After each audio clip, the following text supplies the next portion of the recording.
Video में हम material के उनके विभिन्न से प्रॉपर्टीज जैसे कि stress, strain, shear stress, elasticity, plasticity और डक्टिलिटी के बारे में देखेंगे।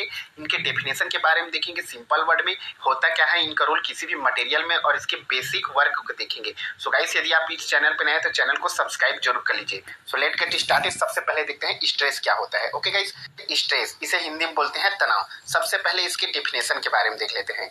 It is the internal resistance of a material to external force without breaking या यील्डिंग। क्या बोला गया है? स्ट्रेस एक प्रकार का इंटरनल रेजिस्टेंस फोर्स होता है जो कि बाह्य फोर्स का क्या करती है? विरोध करती है। अब इसको हम सबसे पहले उदाहरण के अनुसार समझेंगे।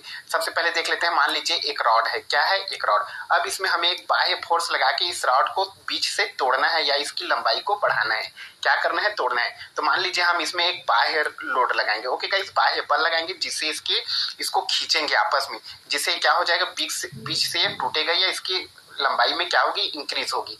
तो क्या करता है, जब इसमें हम किसी बाह्य लोड लगाते हैं तो इसके अंदर भी एक लोड लगती है। वह लोड क्या करती है? इसको पकड़े रहती है, इसे टूटने नहीं देती। वो क्या बोलता है? स्ट्रेस क्या होता है? एक प्रकार का आंतरिक लोड होता है या आंतरिक बल होता है जो बोलता है कि मैं इससे टूटने नहीं दूंगा, और यह क्या करता है? इस बाह्य बल का विरोध करती है। लेकिन मान लीजिए हम इसमें बाह्य बल कितना लगाते हैं? 500 न्यूटन यदि बल लगा रहे हैं तो इसका स्ट्रेस क्या हो जाएगा? तो स्ट्रेस का फार्मूला क्या होता है? Force upon area. तो फोर्स कितना लगा रहे हैं हम लोग? मान लीजिए 500 न्यूटन का लोड लगा रहे हैं, और एरिया मान लीजिए इसका कितना है? इसका एरिया मान लेते हैं 100 mm² है। तो इसका क्या हो जाएगा? स्ट्रेस कितना हो जाएगा? ये हो जाएगा इसका 5 न्यूटन mm² हो जाएगा। ओके गाइस, तो इस प्रकार मान लीजिए इसमें हम 500 न्यूटन का फोर्स लगाएं तो भी क्या हुआ? यह नहीं टूटा। उसके बाद मान लीजिए इस लोड को धीरे धीरे बढ़ाते हैं, 500 से 1000 न्यूटन बल लगाते हैं। उसके बाद 1500 न्यूटन बल, फिर 2000 न्यूटन बल। अब एक समय ऐसा आएगा जिसमें क्या हो गया? हम लोड को बढ़ाते जाएंगे तो यह क्या हो जाएगा? ये बीच से टूट जाएगी या इसमें दरार आ जाएगी। तो उसे बोलते हैं मैक्सिमम स्ट्रेस। क्या बोलेंगे? Maximum stress. मान लीजिए इसमें हम 2000 न्यूटन का बल लगाएं। 2000 न्यूटन का बल लगा के इसे आपस में खींचेंगे तो क्या होता है? इसका आंतरिक बल होता है वो इसका विरोध नहीं कर पाती और बीच से क्या होती है? टूटने लगती है या फटने लगती है। तो इसका क्या हो जाएगा? फार्मूला देख लेते हैं। फोर्स कितना लगाए हम लोग? 2000 न्यूटन और डिवाइडेड बाई 100 mm²। ओके, तो यह हो जाएगा आपका 20 न्यूटन mm²। इसका क्या हो जाएगा? स्ट्रेस हो जाएगा जिसपे यह टूट रहा है। और यह स्ट्रेस क्या कहलाता है? Maximum stress. मैक्सिमम स्ट्रेस आप समझ गए। मैक्सिमम स्ट्रेस को होता है जिसपे लोड क्या होती है? टूट जाती है।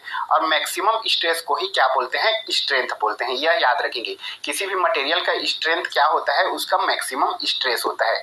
यह स्ट्रेंथ और मैक्सिमम स्ट्रेस जितने भी कंपनीज है और फैब्रिकेशन का वर्क है, जितने भी बड़े बड़े मशीन है, इन सभी में किसी भी मटेरियल का स्ट्रेस निकालने के लिए काम आती है। जैसे कि मान लीजिए किसी मटेरियल का हमें स्ट्रेंथ पता है कितना है? 2000 न्यूटन, और उसमें हम बल लगा रहे हैं तो हमें नहीं पता कितना बल है, तो उसका क्या निकालेंगे? सबसे पहले स्ट्रेस निकालेंगे ताकि हमें पता रहे कि जो बल लगा रहे हैं वो 2000 न्यूटन से अधिक ना हो, जिससे वह नहीं टूटे। ओके गाइस, इससे बोलते हैं स्ट्रेस। अब समझ गए? इसका मतलब होता है स्ट्रेस एक अंदरूनी बल होता है जो बाह्य बल लगाती है उसका विरोध करती है जिससे कि वह टूटे नहीं। लेकिन अधिक बाह्य बल लगने से क्या होती है?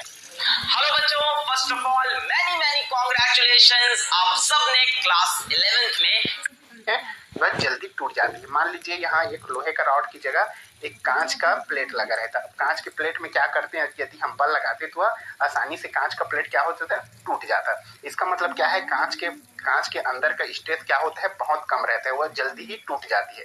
लेकिन लोहे का हो गया, स्टील का हो गया, इनके स्ट्रेस क्या रहते हैं? अधिक रहते हैं, वह जल्दी से टूटते नहीं और ब्रेक नहीं होते। ओके गाइस, ये होता है स्ट्रेस। अब देखिए, स्ट्रेस 3 प्रकार के होते हैं: कंप्रेशन स्ट्रेस, टेंशन स्ट्रेस और शियर स्ट्रेस। अब सिंपल सा है, देख लेंगे। टेंशन स्ट्रेस क्या होता है? यदि लोहे के रॉड को दोनों तरफ से खींचेंगे जिससे इसकी लंबाई में वृद्धि हो, मतलब यह तनाव होता है, फैलता है, लंबाई उसकी बढ़ती है, जिसे बोलते हैं टेंशन स्ट्रेस। ओके गाइस, ये बढ़ते जाता है।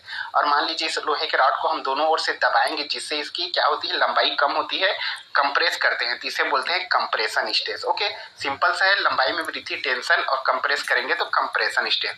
और थर्ड होता है शियर स्ट्रेस। शियर स्ट्रेस क्या होता है?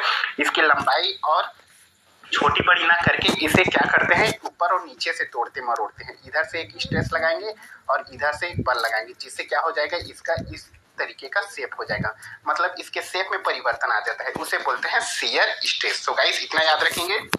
तीनों पार्ट। और इसका इंपॉर्टेंट है यूनिट, स्ट्रेस का यूनिट क्या होता है, न्यूटन मीटर स्क्वायर होता है। ओके गाइस, याद रखेंगे इसका फार्मूला होता है force upon area.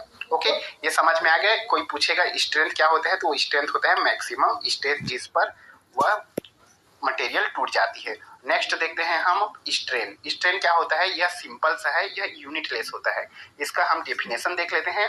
It is also known as deformation. Okay guys, यह स्ट्रेन क्या होता है, किसी भी बॉडी का उसका चेंज ऑफ शेप होता है। मान लीजिए कोई बॉडी है, सिंपल सा है, इसमें यदि हम स्ट्रेस लगाएंगे तो इसकी लंबाई क्या हो जाएगी, थोड़ी बढ़ जाएगी।